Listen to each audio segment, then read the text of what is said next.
Welcome to the Guides podcast. I'm intuitive India Lee. This episode is really something. In this episode, we're diving very deep with the incredible Dre Lakin, who is a choreographer, a career dancer, and an author. And now she is an activist for some very important causes.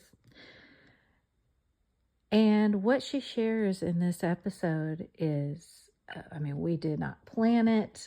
That's pretty much how all the conversations on this podcast go. I don't sit down and outline out what we're going to talk about because these conversations are led by spirit. And something amazing always comes through because of that. But this one, it shook me. I'll just say that. It shook me, which you will hear. So let's just go ahead and immerse. This is my conversation with the wonderful Dre Lakin. So Dre, one of the things that I always think of when I think of you, what I think of first is how you inspired me the minute I met you. And it was because, well, first of all, we met as moms, momming on the playground. And and I'm always inspired anyway, just by other moms anyway, because I'm just like, wow, I bow down to you. I just think it's, just the being a mom is already inspiring me as a mom myself. And then, one of the first things that you did tell me was, that where you were on your path with Addison's disease, and you were educating me about it because it was something you were going through, and because I was sharing things that I was going through physically as well. And we were again sharing that mom connection.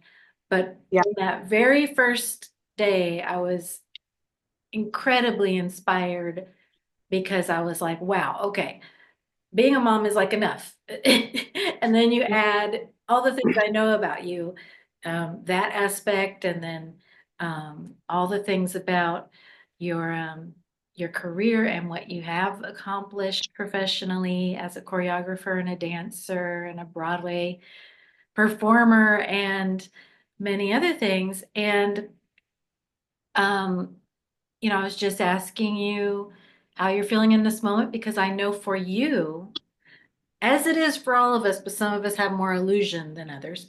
Sure. It is moment to moment. Sure. How Yeah. you're feeling, what you're bringing to that moment. And don't you feel that it's sort of one of those things where you only know when you're living it that this is the way we're all supposed to be living? 100%. Yes. I couldn't agree more. It is one of the greatest lessons that surviving Addison's disease has taught me, that we actually are only given the moment that we're in. We just thought we had more than that. We've always thought that we have more than right now, and we don't. That is a fact. Yeah. And we're always told by the world, by the matrix, however you want to look at it, by the lower frequencies, oh no, you have everything, that you have it all, and you should just definitely waste all of your time and all your resources trying to do the most in all of that time that you definitely have, and trying to do it better than everybody else. And yeah, once you don't have that luxury, for me, once I don't have that luxury even for a couple of days, because my physical teacher is just simply migraine headaches that shut me down to the degree where I'm just out of commission for that amount of time. But even in that amount of time, that illusion gets ripped away, and it's like, oh yeah, we have none of that. We have none of that. Like, just today is what we have. Yes. Absolutely. And I think, you know, been brought to my knees this year, to be honest with you, um, in suffering.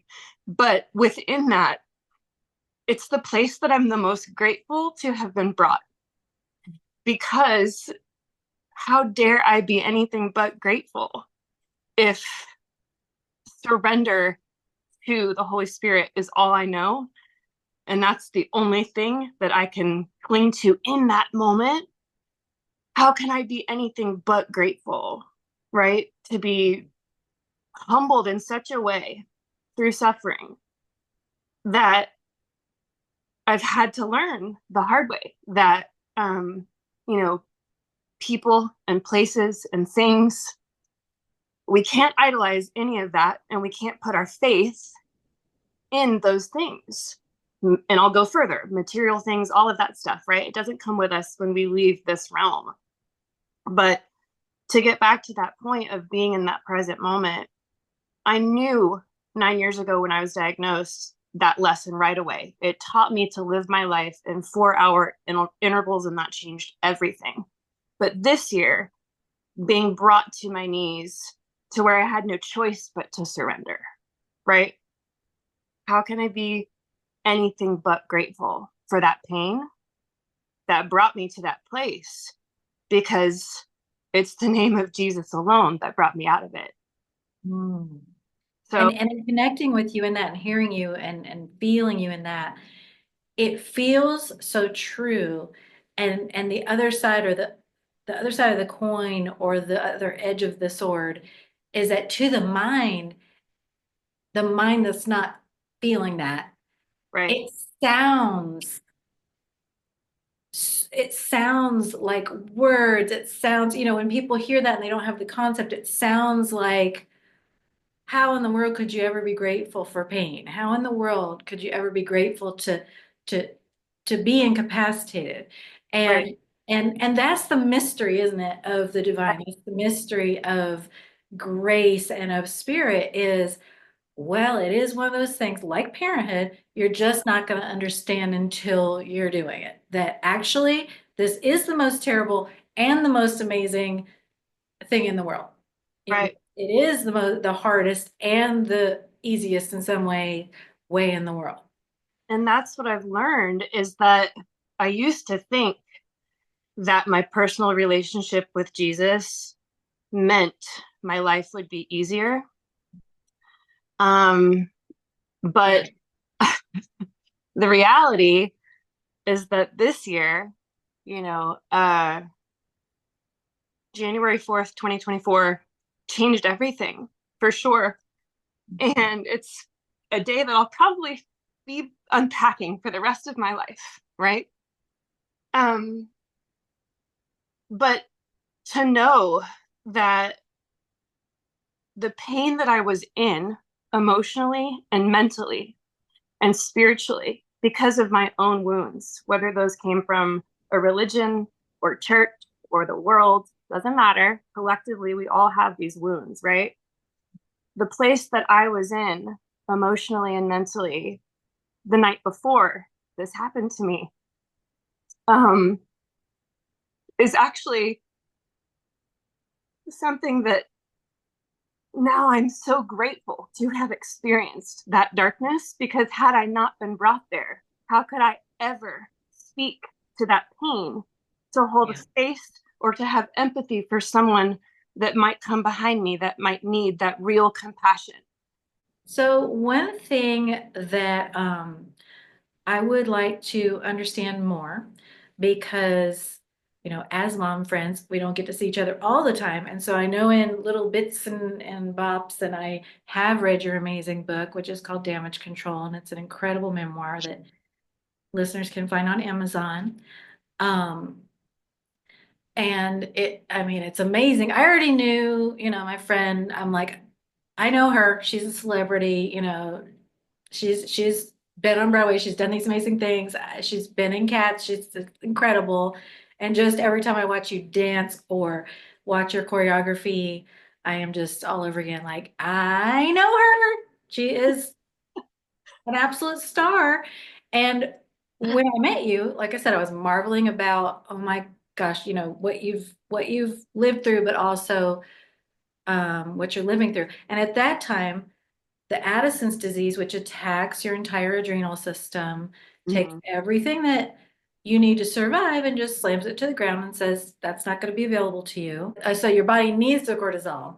Yes, and our adrenal glands do not produce it, and so Got currently a way to replace that stress hormone, which you need for life, is to take tablets of hydrocortisone or prednisone. And some people, if they have the luxury of being on a pump, it's not FDA approved, but it's basically something used like from a diabetic pump that they're experimenting with.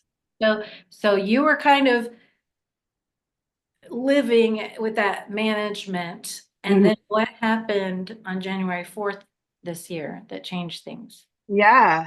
Well, to rewind just a little bit prior to that, that entire year before was the year that I was releasing my memoir. So I will say that writing about all of that and then the publishing process and releasing it to the world was certainly an undertaking that I probably underestimated a little bit as far as the stress and just walking back through everything and reliving it all was certainly the hardest thing that I've ever done. So that entire year, I want to say that I was battling, emotional wounds that had unfortunately been left ripped wide open. And so And those aside from the physical aspects, because of course your body is always holding on to stuff and then it becomes other things, but those emotional wounds included yes.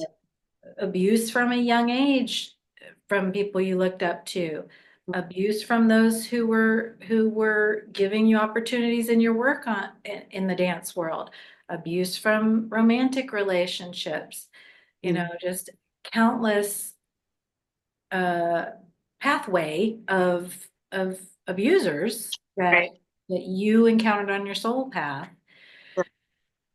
And then your body said one day, okay, I'm expressing things this way. And then as you wrote it and relived it, you Mm-hmm. had like a crisis. So I basically, in that year leading up to January 4th, I was emotionally hiding this pain that I was in, this emotional wound that had been inflicted upon me. And I'll be honest with you, whether we inflict the wounds upon ourselves or someone else does, we still have the responsibility to heal it. If it's on us, we have to heal it. So I spent the entire year sort of masking as I'm putting out the book and my publisher saying, okay, go on TikTok and it's time to start talking about it and telling your story. And sharing those videos on TikTok was never something I saw myself doing, but behind the scenes I was battling so much pain Mm. emotionally, that it became this sort of way for me to express and then turned into advocacy. But deep down, I was really hiding what was really going on. And just to be very candid with you, the book was released Thanksgiving of last year, 2023, and that week that the book was released, I was in such a dark place that I was actually on suicide watch. So, as a family, we were doing everything we possibly could to heal and to just try to move forward, and I'm praying and I'm trying to do everything I possibly can to heal that wound that just is remaining open. And to give you an example, there's two types of wounds. There's the wounds that happen that are immediately tended to, tightened up and cleaned up and stitched up right away, no infection. Some heal so beautifully you barely know they're there. And then there are the wounds that are continuously left open to be, you know, left to their own devices. And when you're left to your own devices to heal that wound, sometimes it doesn't always work out, right? Especially as life's happening and you're trying to survive. Right. Like we said, be a parent, be a partner, be. Essentially bleeding out, right? Yes. And no one's coming to save me. And we're at a point Christmas time last year as a family that we needed to heal.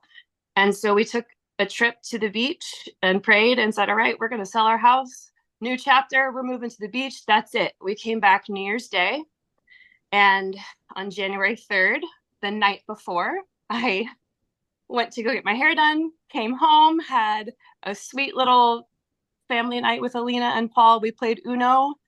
And the next day, I drove myself to my infusion and knew that I was low when I woke up that morning. I remember brushing my teeth and then sort of being like, what do I do next? I like forgot the order of things, but as I had done many times before, I got in the car and I said, I'm dehydrated. I haven't had my infusion in 2 weeks. I had just had COVID during Thanksgiving, and I was really still struggling with that and having some shortness of breath still. And so I drove to my infusion that morning in Atlanta, and I remember kind of getting tunnel vision driving and feeling a little bit numb in my body. And there was, 6 lanes wide of traffic, right? There's sort of this massive semi to my right that was getting ready to approach my lane. And I'm looking over in slow motion as I'm driving, and I'm like, man, that semi is getting really close to me. And I just had no awareness that I was crashing. So I end up making it to the parking deck. I park my car. I take the keys out of the ignition. I remember getting a little bit overheated. I put my sunglasses on. I go to open the door and I was like, I can't deal with people today. Like I put my sunglasses on and I just knew. And I got out of the car. And that's when I realized that my feet were a little bit heavy and it was a little bit difficult to walk. And I'm like, all right, I got to just get upstairs and get my fluids. And that's when that will to survive, I think, sort of just kicks in. And every Addisonian will tell you that you really know, like, if you're a stubborn type A personality with this situation, you're going to battle it to the last breath. So I got upstairs and it was very fuzzy from this point forward for me. But I got upstairs and thankfully they got me back right away. But I remember thinking to myself, gosh, I hope I have a nurse today that knows my situation So because you basically were leaving your body as you were going to get your fluids. You were, I mean, when you say crashing, I don't think we have any concept of what that is, but I can only imagine you just your soul is leaving and you're just your body's just going, okay, we're shutting down now. And it, it's not just a temporary, it's not just a like you pass out. It's like yeah, this yeah. is it. I remember thinking to myself though, like, man, I hope my nurse is somebody that is familiar with me because my nurse is at this location in Atlanta. Shout out to them. They have saved my life on multiple occasions. They have broken protocol because of the advocacy I've tried to do for Addison's and just talking about it. They know what to do. So And I just side that note, this thought. is side Yeah. note, it's a very undertreated or understudied disease, and it's one that a lot of medical professionals don't understand. Right. And so Yeah. it's easy to fall through cracks of treatment because it's not well understood. For, Yes. and when you've been through as many crises as I have, unfortunately, you learn that your own voice is going to be what saves you a lot of the time. And that certainly has been the case for me. I had to call out the name of Jesus one time in an airport in Arkansas because nobody would help me. And so, this morning, thankfully they got me back right away, but I did remember that my nurse was somebody that I had not had very many times. And so as I'm walking back to go to my station where I get treatment, I'm telling her or attempting to tell her, hey, I think I need more. And already right then, I knew I was in trouble because she didn't know what more meant and I didn't have the capacity to tell her. Yeah. So we get me back to the chair. She's like, okay, let's get you accessed right away to your port so that what, and I kept trying to fumble through my things and figure out where to put my bag. I was getting confused and I'm like, okay, let's get me access. I was like, she's like, what is your dose? What is your dose? And I attempted to bring out my tablets. I realized I could not count the tablets that were in the palm of my hand. And I look up at her in slow motion, or at least it felt that way. And I say, you're going to have to ask them. And that meant everyone else there that knew. Okay. It was a full day of patients, full day of nurses, so busy. So they get me in the chair and she gets me accessed. And to the best of my knowledge, this is where things get a little bit hazy, frankly. And I think I'm still unpacking how to make sense of this because when I woke up in the hospital days later with the chaplain at my bedside, it was then, when I was able to put to words my experience. It was the chaplain and it was medical professionals that expressed to me, it sounds like you've had a near-death experience. Yeah. And to this day, I've questioned, well, what exactly does that mean? Because I thought it meant your body, when the soul leaves the body, you can see it from above. And that was not my experience at all. But this is where it gets wild. So, and let me just pause and inject something here for the listener. I'm going to inject my experience because this is a very personal thing that we're sharing with everyone. But I'm a listener to this podcast with everyone listening, and this is someone I'm connected to, but because of circumstances, the way we are as humans, we don't communicate all the time. But in the meantime, our children are friends, um, and your husband, facilitates play. And so it's like a movie where you have two different versions of what's going on.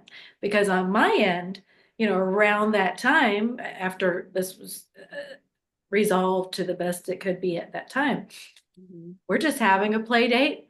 Dad's telling me, well, things got really bad.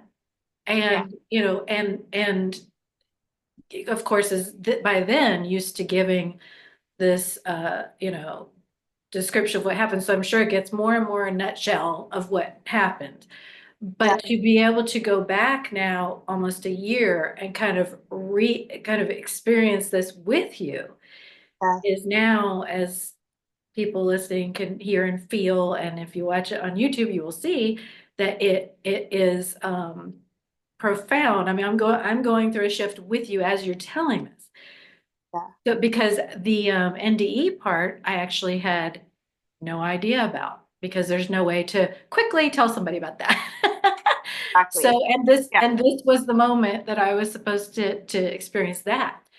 And the ways that it ties in, Dre, when I tell you about, because you have these connections where maybe you talk loud, you have these connections where you're connected on other levels, especially as we become more aware of our soul connections.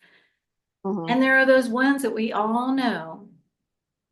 You feel things and you don't quite know. And I can tell you, the name of this podcast is The Guides. And I can tell you, ever since that first meeting I told you about, you have been an earthly guide for me, even when we're not interacting. And I feel the same about you. wow, that's amazing. And I know Spirit's doing that. Look at our, by the way. I know, look at the baby.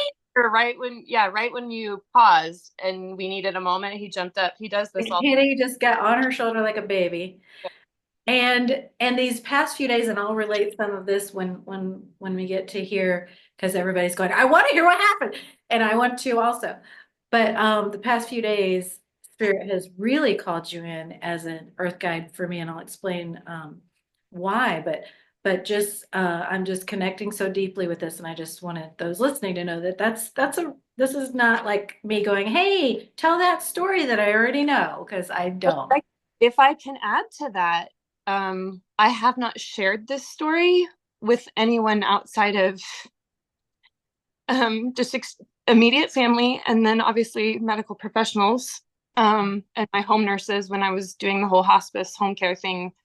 And I told my hairstylist last night that I didn't know if I would ever have the capacity to share the story because it's so sacred to me. And because I had put my book in a box literally for a year, didn't want to deal with it. I said, I don't want anything to do with this. The only way I'm doing this is if it's a divine connection. And it so was. When you reached out, I knew right away that we were meant to talk and share and open up a space for this stuff. And you've been a guide for me as well. And I've felt instantly when I saw your message that this was supposed to be. So And now we're connecting with who knows who's connecting with all of this on so many levels, and I'm just blown away by what spirit, the universe, God, however you think of it, does the miracles, the connections, Yeah, when we are making ourselves a channel, making ourselves available. It's unbelievable. yeah, Just thank you. of So, course. what did you experience as your NDE? Yeah. So amazingly, this little angel, my therapy cat, Archie the angel, came to jump and Yeah. purr talk about this. So I am laying back in the recliner and I'm accessed, meaning my port, my direct line to my heart is accessed so that they know as soon as they get the okay from the pharmacist to give me that steroid, it's there. They also know my own steroid emergency shot is in my bag. At this point, I did not have the ability to really tell my nurse, but like at that point, she had gotten enough people involved that they knew where it was. There was a lot of activity around my chair. Um, and I'm just going to ask the Holy Spirit to guide this and to hopefully be that vessel and to surrender what did happen and let Him use it for good to help others because I wasn't sure if I should share it, but it feels like the right thing to do. Um, so, hearing is the last thing to go. And I actually did not know that. I, despite all of my crises, despite all of the, very close calls that I've had, right? I did not know that hearing was the last thing. So because I had full hearing intact, I also had no awareness that I wasn't breathing. So I'm laying in the chair and I hear them, breathe, breathe, we need you to breathe. And I remember just thinking in my consciousness, in my heart, if you will, in my spirit, why are they screaming at me to breathe like I'm right here? And this is the part that I will probably never understand. One of my nurses came immediately to the right of my chair to assess the situation. And there was this sense that I became her consciousness or that we were sharing a consciousness. But I was still laying in the chair, fully hearing everything as a human, what my human brain could comprehend at the moment. And I suddenly began to hear her mental ping pong back and forth. Should I get it? Should I not? Should I get it? Should I not? Should I get it? Should I not? I didn't understand fully. Again, I'm thinking everything's fine. I'm just kind of asleep or passing out. I need some steroids and I'll be fine. Well, then they're screaming at me. They're doing this thing called a chest rub. And they do this to elicit as much pain on your sternum as possible to try and get a response out of the patient. At this point, they're pulling my eyes back. They're trying to get me to wake up. They're screaming my name. I can hear them, but they're distant, and they're doing this intense chest rub to try and elicit a reaction. And it's, sort of making my eyes open and then close. And initially, there was a physician who came to the floor to assess. It was someone I had never seen before. And he's like, oh, she's responsive. I think that was the message, was that when 911 was called by some mistake, but I don't think there's any mistakes, and you'll see why in a minute, if you'll just give me the patience and the time to share. I appreciate it so much because I help somebody. This is a gift that's flowing through you. Yes. I appreciate it so much. So, and this is genuine. This is the first time I've shared it. So I thank you so much. I'm honored. So, and Archie wants to come back up here. So I'm laying there thinking that I'm conscious. Meanwhile, I'm beginning to sense and feel the nurse next to me. There's awareness that there are multiple nurses around. They're trying to get approval from the pharmacy to give me the steroids. They can't get in touch with them. It's not coming through. So then they start going through my bag to get my own medication. And they give me the shot. I don't wake up. And so it gets a little bit more panicky. And I know that there are two other nurses to my left. And this And is are the part, you feeling fear at this point, or are you just observing? this is the part I don't understand. So any crisis I've ever been in, I mean, the easiest thing is to just go to sleep because it's the you feel death coming over you, and so it's just there is no fight really. But because I could hear, I was just confused. I didn't know what was really transpiring, and so there's two nurses to my left, and I overhear them say, "Is that for us? Is that for us? It better be for her." And it's a siren of an ambulance. So there has been a call made, but they're like, "Where are they? Where are they?" Now, this is the part I don't understand. I'm laying there and I can see the numbers on the monitor. My blood pressure skyrockets to 150 over, 100 and something. And for me in crisis, that's what happens. And then it plummets. But what I don't understand is if I was passed out and not breathing, how could I see the numbers? Right. So And how could you know the doctor that you, yeah, it's like all these things that you could not have. the nurses are rushing around me, hoping that the ambulance is on its way. And they're thinking that the ambulance on its way will have the equipment to save my life. Like, Oh, there is no way for you to take in all this information other than your consciousness is not yeah. in that So body. Yeah. I did not know this. I learned this much later in the hospital. But if a call is made and the patient is responsive, there is a certain type of ambulance that is sent to that patient. If the patient is unresponsive, an ambulance with a team, with a full equipped ambulance to save your life, is then sent. Well, the ambulance and the paramedics that were sent to me were not made aware that I was unresponsive. And so by the time they got there, which was way later, I had already been given steroids and was not waking up. So the nurses were starting to panic because they do not have the ability to intubate. But based on the numbers, this is what I learned later in the hospital. Based on the numbers that they were seeing currently, they I needed to be intubated at that moment so that they can breathe for me to keep blood flow, the organs alive until I can get to the hospital, right? That's the goal. I didn't know any of this while I'm experiencing it. So the nurses are all freaking out. And I hear the nurse next to me on my right say, "Get the defib." And I remember so vividly being terrified in that moment. No, no, no, no, no. Why? I'm right here. I don't want to be shocked. I'm right here. Why would you do that? I'm right here. And so in my spirit, the only thing I knew to do was call out the name of Jesus because I'd done it before. So in my spirit, I just was like, no, no, no, Jesus. And in that moment, I suddenly felt this presence go like this, as if my spirit couldn't leave my body. And I gasped for air. So I was not defibbed. So then the paramedics arrive, and same kind of situation. I'm unresponsive, but a bit in and out. They realize then immediately we don't have the equipment to intubate her. And so the paramedic now became my consciousness. Wow.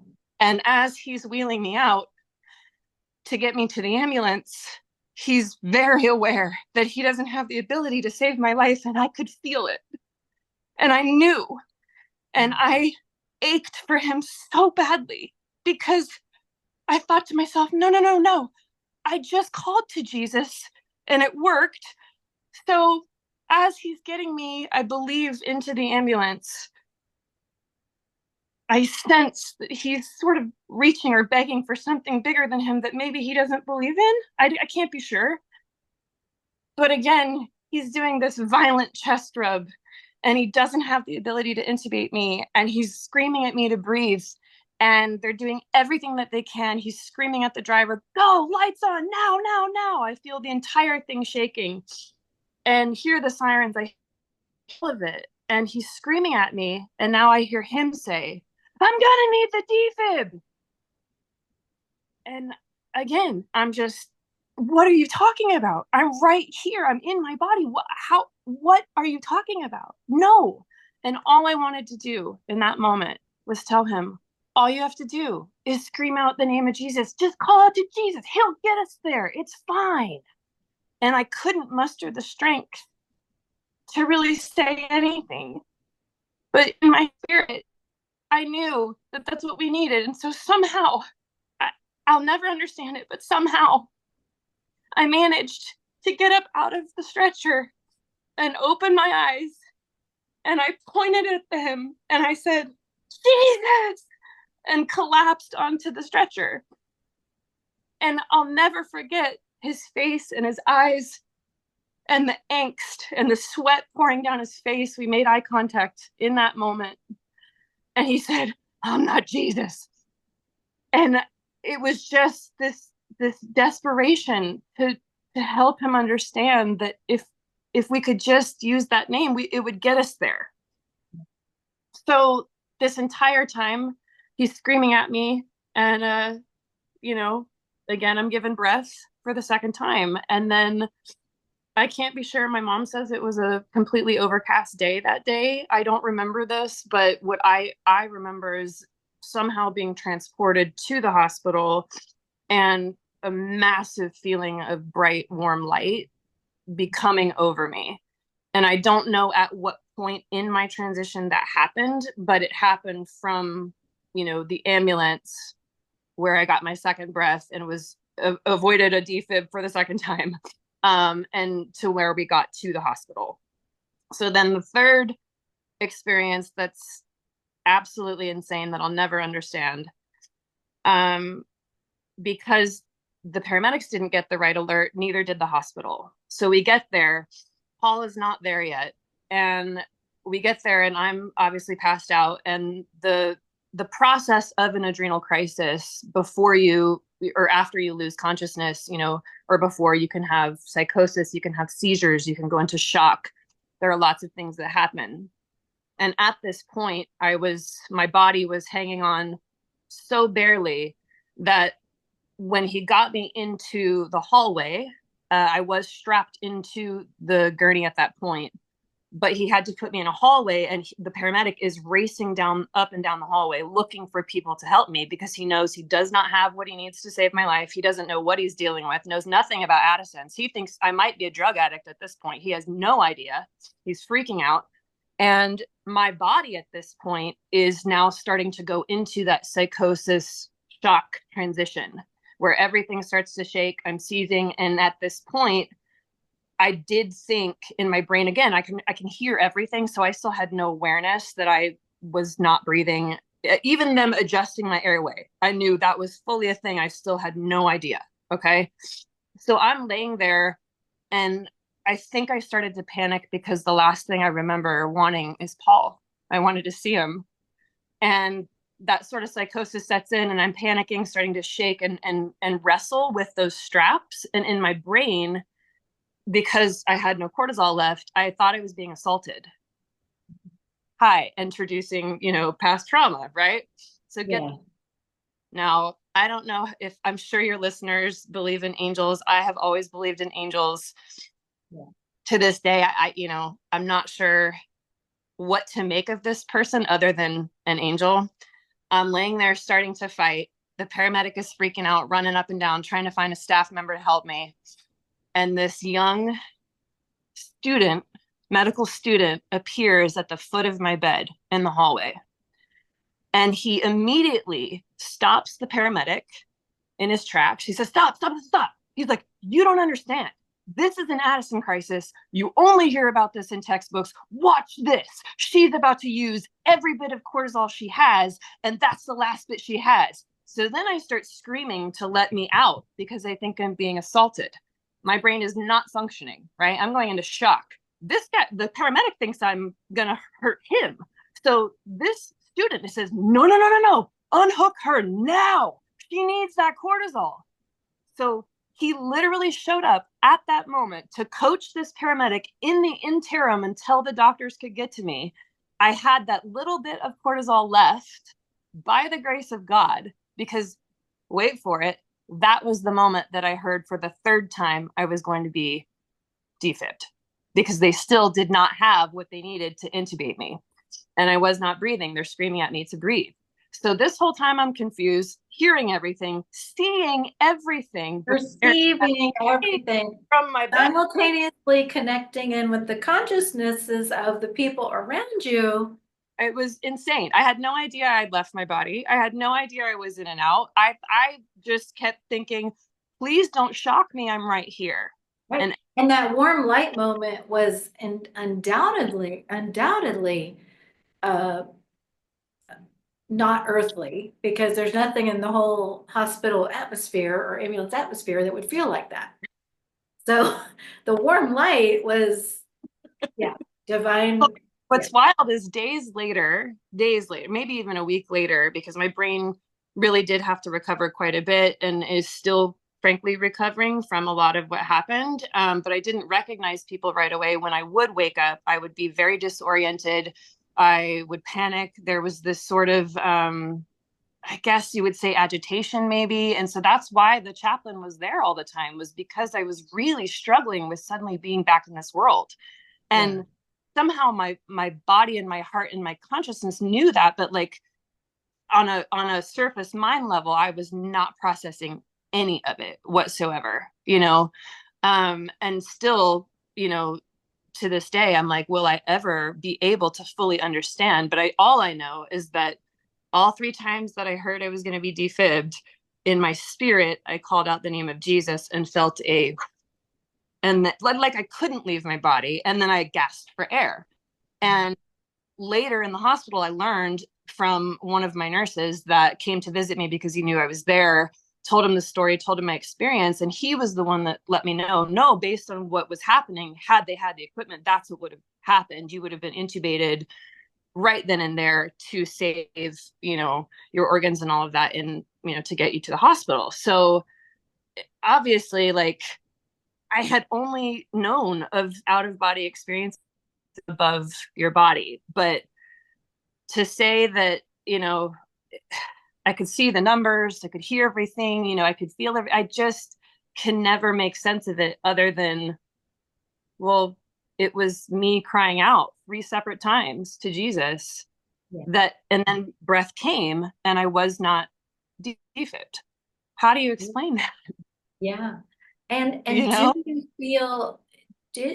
you feel at any point, because you talk about the sort of ease with which you can kind of slip and go, Yeah. okay, because when you're being anesthetized or anything like that, it's like, all right, and you're just not thinking about it really. Was there any point where you felt like, well, maybe I will just cross over, or and you were kind of going in and out of that? It sounds like you were like, maybe I'm crossing over, but no, I don't want to. I want to stay. Do you feel like you were making a choice on any level to come back? Great question. I just explained this to one of my nurses the other day because I knew we were going to be talking and I wanted to kind of open up a little bit. And she has been one of my longtime nurses. And she said she had heard situations like that where maybe the person really wasn't ready to let go. And in the moment, I genuinely had absolutely no concept that I was in that much danger. I Mhm. genuinely felt nothing but confusion as to why they were screaming at me to breathe. Why are you going to defib me? Why are we even talking about that? I'm right here. I had absolutely no concept of being separate from my body because I could hear. And I did not know that that's the last thing to go. That's the last sense to go. And so there wasn't this resistance. It was more of just confusion. Like, why would you defib me if I'm right in front of you? A total confusion. So And it yet that like that that I started to put the pieces together and maybe realize, based on what medical professionals in the hospital said and what the chaplain, had said, that maybe this is something that actually does happen. You can yeah, fully body and be just as because I've heard of stories where people have left their body and seen their body and been confused. right. So Right. It's not any one experience. And it definitely, to me, the thing that you said that makes it feel the most like that has in common with other NDs I've heard about Mhm. or people talk about their experience with is when you said it changed everything. Changed everything. Because that's all you need to know is you Yeah. had one experience and you had gone through plenty of crashes and situations and whatnot. It was not like you hadn't been through intense things. Yeah. But the fact that you then the next day were reborn into another experience Completely. And tell tells everything that this was this was a passage through ugh. something. Yes. And what an honor to be given that gift, right? But Yeah. the one phrase this whole year that I've been able to articulate to best describe my experience until today is that before January 4th, 2024, I was living my life from the inside out. And after 2024, January 4th, I have been continually navigating how to live my life from the outside in. Yeah. And I know my experience happened, and I know that because it's so sacred to me, that was why I was scared to share it. But I also know that God had to bring me to this place in these last 10 to 11 months to be ready. And He knew I was not going to seek anybody out. I have an entire list of media contacts from my publisher that I've refused to interact with. I have put my book in a literal box in storage and figuratively to avoid all of the things. And here we are in this moment, and I'm finally ready to share what happened because I know it's real. And I know that the place that He's brought me through in the last 11 months is the change, Yeah. right? It's not, it started with the experience, but the real change is that the only thing I desire now is to surrender to His will. Yeah. And before, even though I had that relationship and thought I was doing it for all the right reasons, meaning career and all the things, every part of my life, Mhm. I was one foot in and one foot out. And so really that's just lukewarm. And that's Yeah. what I was. And He had to strip me of everything that I put my identity in so Yeah. that He could show me where my identity actually is. And the pain of the dark night of the soul is something that I wouldn't wish on anyone. And Yeah. to this day, I'm still believing for miracles for healing. But I know that because of January 4th, I never have to question again, should I live today or not? Right. There you go. Because as you said, just 2 months before, you were questioning, do I stay? Do I voluntarily, leave the planet? Yeah. And because it was just that bad, and now it can be that bad, and there's no way in the world until Spirit says it's happening, Yep. that it's happening. That that is the most precise and beautiful description of surrender that I could imagine. And I want to connect with you in this as someone who's learning from your experience, and I actually called in you as a teacher. So I'm glad everyone else is benefiting from this episode, but I asked for this, and I got to tell you, the speed with which those angels work is amazing to me. Um, so the experience that I shared with you, our first meeting, and that was like 6 years ago, Yeah. a long time ago. Um, that day I was having a horrible migraine headache. It comes with a lot of other stuff, but the gist of it is it's a headache that once I feel that head pain, it's like a huge stone gets tied to my mind and my body and just goes down. And then it sort of takes all of my emotional well-being with it, and it sort of just sinks me for however long. And I was telling you that day what I was feeling in that, and you were sharing your experience. And that day, like I said, it inspired me because I was like, wow, um, living with chronic pain of any type and being a parent or not being a parent, but then you're a parent, it adds a whole other aspect of things. Um, Yeah. this woman is a teacher for me. This woman is an example for me. And I every time I would get that pain and that sickness over those years, I would connect with you. I would be sort of on the soul plane, be inspired and taught by you because I'd be like, right now, what's she going through? Right now, Wow. or I just heard last week that this is what she just went through. The other component I want to ask you about is the being a mother because I remember going through this type of pain before motherhood. Mm-hmm. And it felt one kind of way, really bad, but one kind of way. Mm-hmm. As a mother, looking at the face of your child, seeing how they're affected by your pain, seeing how they're affected by their fear of what you're going through or whether they're going to have you or not, because, you Mm-hmm. know, kids don't know whether it's life-threatening or not. They just know it's facing that magnification of the pain, of the suffering. It's no longer just mine, it's now all of ours, Right. all of Yep. ours together. Mm-hmm. And the way spirit has designed us in connection for pain to facilitate connection, for us to share, it in connection and for that to help us.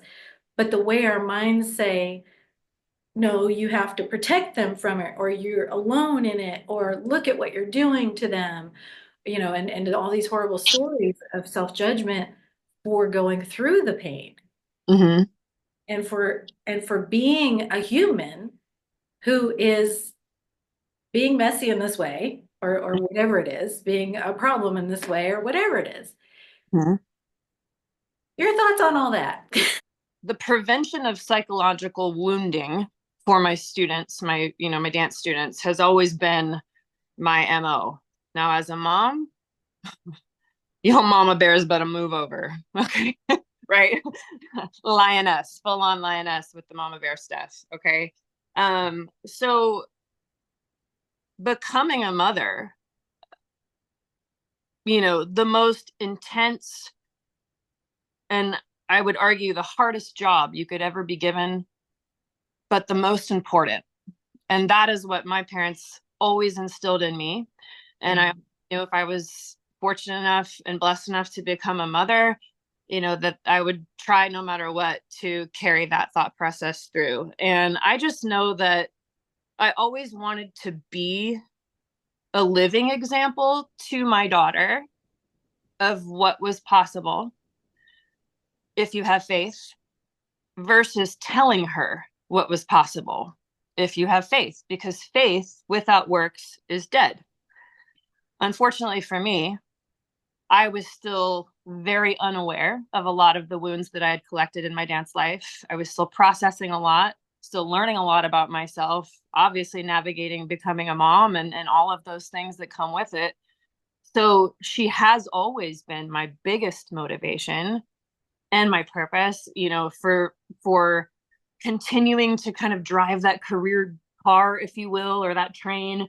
And so again, I thought I was doing it for the right reasons to be that example, but the flip side to that coin is that you can actually drive that train straight into a brick wall if you don't have the tools to recognize that as you're driving it, you're still healing and you're now inflicting pain on everyone around you because there's wounds you're not even aware of, right? So I just always had to dig deep into faith. I've had an incredible support system with my parents and my husband. I have not done this alone. There have been many amazing moms such as you, dear mom friends that have, showed up and showed out for us. And so I've been supported through it. But to be honest with you, the only reason that I'm still here, obviously credit where it's due. I have to give glory to God. But if I was not given that role of being a mother, I would have been out of here a long time ago. Yeah. And It's not because all of the other people in my life are not important. It's not because, as he jumps up on me again, it's not because Yeah.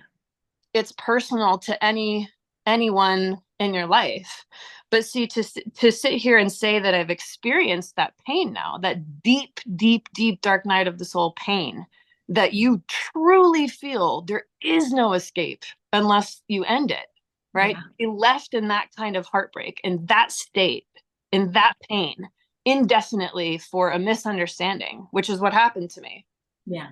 And my social media posts that were a cry for help that I didn't know were a cry for help at that time, right? Yeah. But Yeah. some of my life recognized the very last post I made that would have been my last post had she not reached out to me and said, "What's going on?" I have a lot of survivor's guilt about that because it happened to be the same morning I woke up the next morning, happened to be the same morning that the world learned of the sudden and untimely passing of someone in the dance world due to suicide. So I've had survivor's guilt every day. Wow. And I want people to understand. I feel like I've gone in a completely different direction, but I'm just trying to be led. Imperfect. Yes. I need people to know that suicide prevention is not you being responsible for someone else's mental health. It's not avoiding a phone call from somebody that you love that you know is struggling because you're like, oh, I don't want that pressure. What if I'm the last person? I can't save them. You don't need to save them. You just need to be kind. You just need to be kind. Kindness, the unconditional love of my mentor reaching out to me through a DM when I had a bottle of pills in my hand because I couldn't take the pain anymore. And that was the moment, the only moment in my whole life I've ever felt that way. And the heartbreak was so sudden and so blindsiding that the entire 30 years I wrote about in my book just boom, blew up in my face in that moment. And I just couldn't take the pain anymore. But God said, no, someone is listening. I see you. I Yeah. hear you. I see your cry for help, even if you don't. And I'm going to have this person reach out to you. And I'm going to use this person in this moment to be kind, to extend kindness. And your job, because this is something that all of us Divine Feminine Collective have been moving into, and it's so hard. Our job is to receive all Yeah. of that. I can see where Spirit was saying, Dre, you are, in your mind, in your human self, in your, like you said, your wounded self, trying to control the damage. Like, I'm going to get a handle on this. I'm going to manage this. Mm-hmm. And it isn't until we get to that place where we have to recognize, like you are, oh, it is not for me to control all of that damage that was done to me.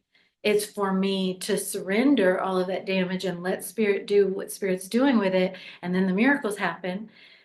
But for me, it's Spirit going, hey, India, what is it going to take for you to not try to take all that is painful, all that is sad, all that's heavy, and put it outside yourself? Because I would try to say, well, that doesn't have to be in me. That can be over here. And then I can do this, that, my own version of control with it. Right. I'll control it in a relationship. I'll control it by leaving this, by moving away from that, I'm controlling it.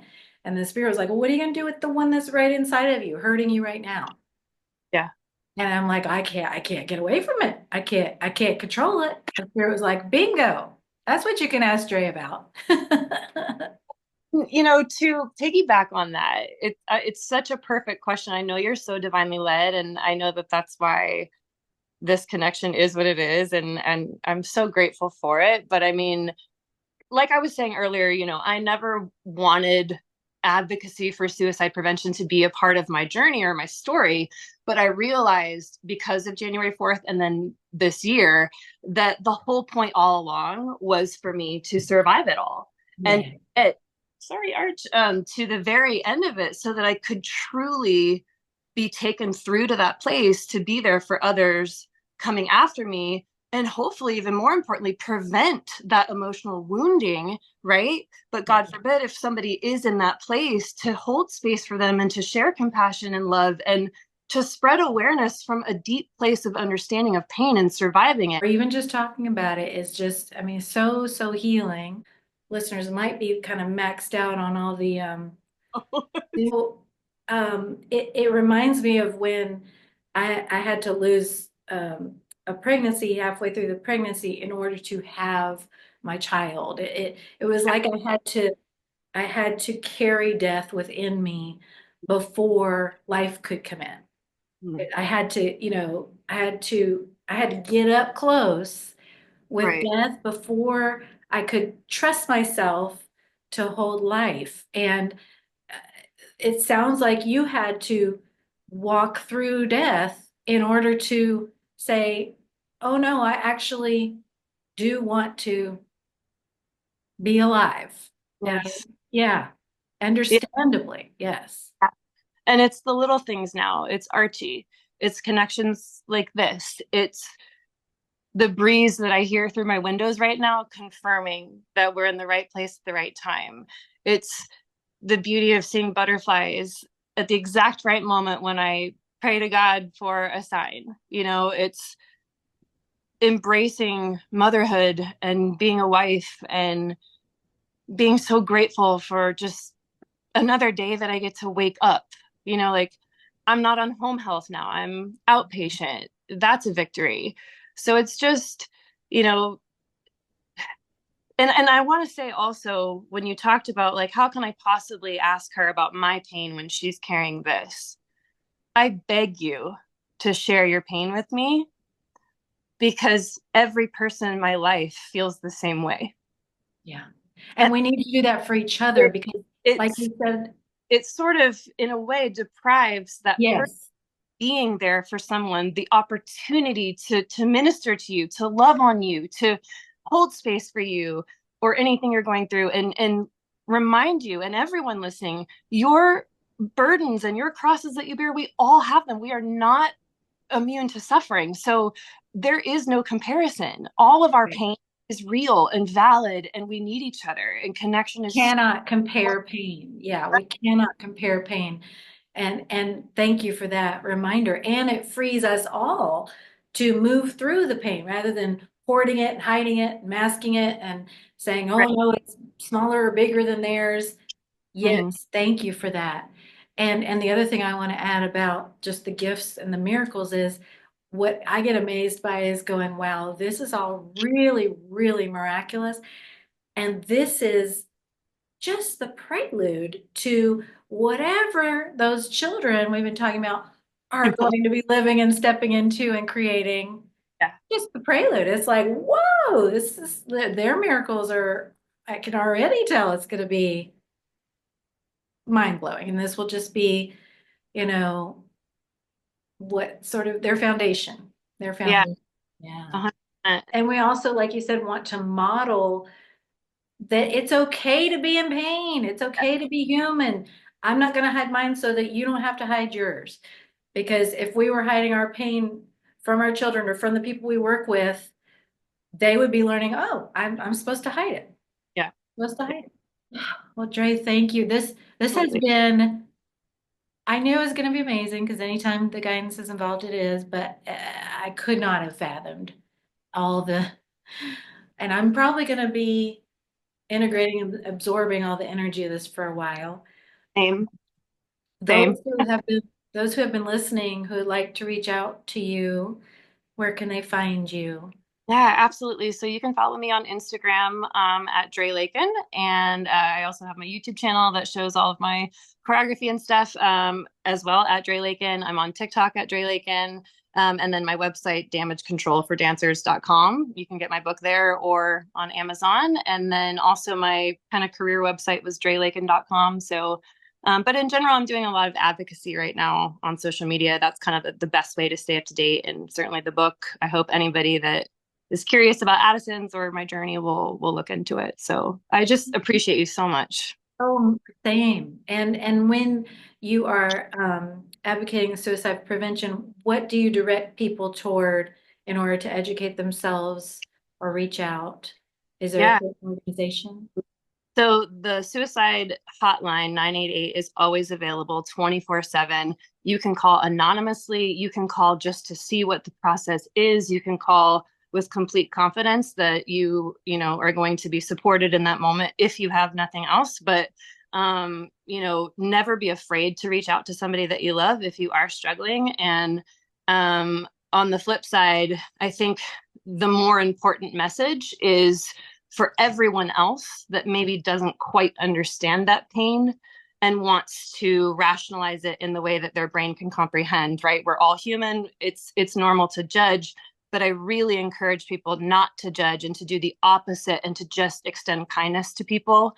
So obviously, if you're struggling, reach out. Do not be ashamed. There's never any shame in being in that place. It's very real, and that hotline is available. But I just ask people to open the door. That's it. Beautiful. That's Thank you, Dre. so Thank you. I'm so honored and thank you for being here with me. thank you so much for listening and reaching out and being so spirit led and being such an amazing human in life since the day I met you. I'm so thankful. You have no idea. I'm humbled and I just hope that this helps people. So You. I feel exactly the same about you. Thank you.